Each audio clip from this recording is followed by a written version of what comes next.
Greetings, legendary readers. Welcome to Larry's Legendary Library, where I explore science fiction, fantasy, and other bits and bobs.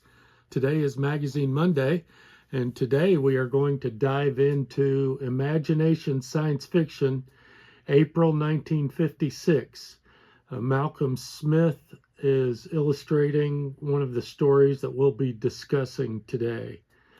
Imagination ran for 63 issues throughout the 50s.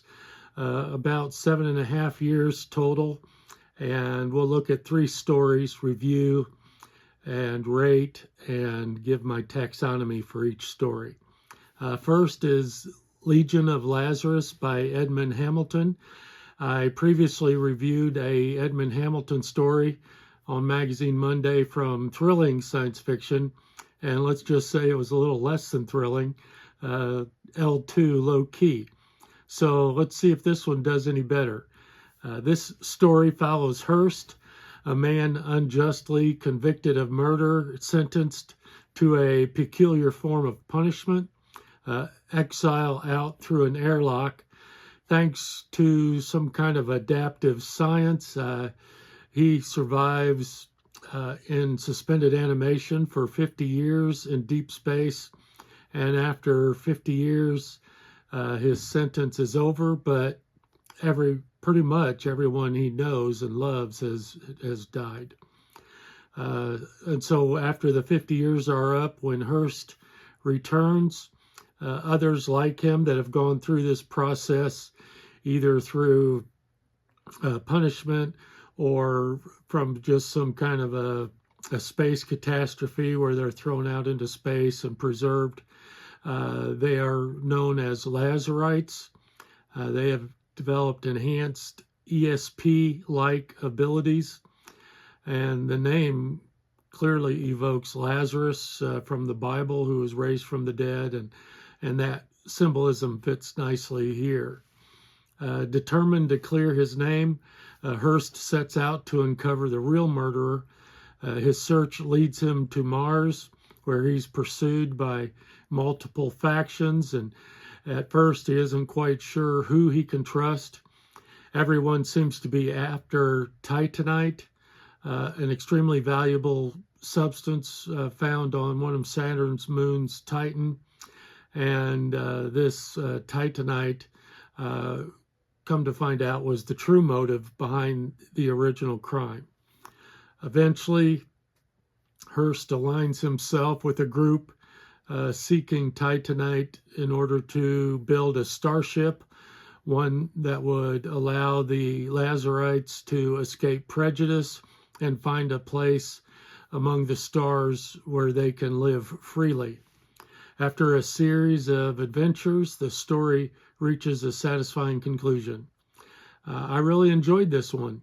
Definitely a step up from my previous Edmond Hamilton story. It blends intrigue, moral questions, corporate greed, and murder into a solid and engaging story. L4 loaded, it is well worth reading. For my taxonomy, I classify this as puzzle, related to unraveling the murder and also the mystery of the titanite that was stolen and hidden, and trying to find out where that was hidden. And these puzzles drive the narrative. Second story is The Graveyard of Space by Milton Lesser.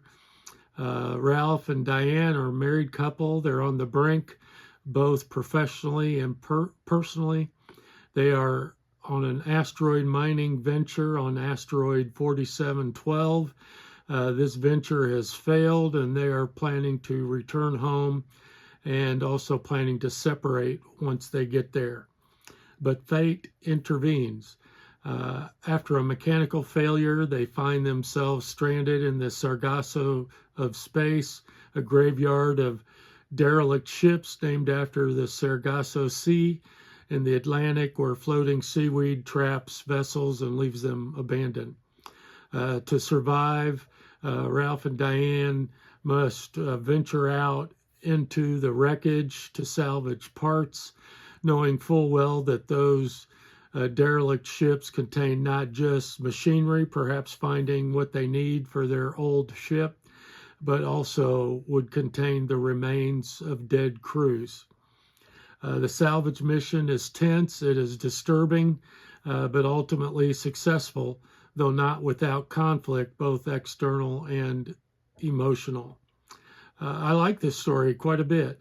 The stakes are high, life or death, but it is also elevated by the pressure on their relationship itself. I rate this as L3. Legit, it is worth reading. Taxonomy is pressure, survival pressure paired with the emotional pressure upon their collapsing marriage. The third story, Prison of a Billion Years by C.H. Thames.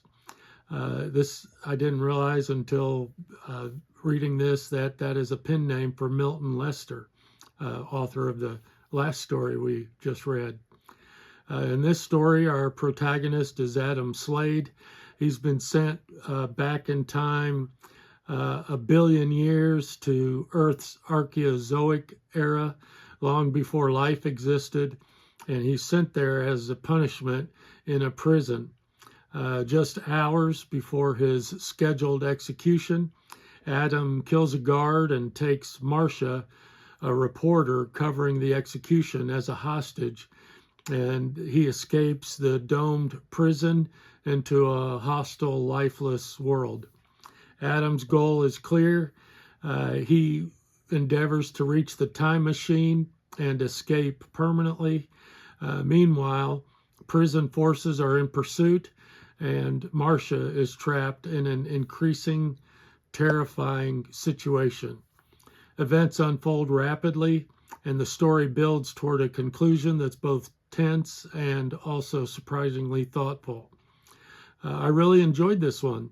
The depiction of ancient Earth is fascinating, and the ending did catch me off guard and was a kind of a poetic. I give this a rating of L4 loaded. It is well worth reading. Taxonomy, I'll classify this in two ways. First, primary is pressure. Marcia's fear as a hostage, and then Adam's pressure and the race against capture dominate the story. Secondary classification is wonder. The descriptions of early Earth were awesome. Overall, just a very solid issue for Magazine Monday. 1 L3 and 2 L4s, a very strong showing from Imagination Science Fiction, April 1956. Have you read any Hamilton or Lesser? Let me know in the comments any recommendations that you might have. Thank you so much for watching, and as always, stay legendary. Legendary.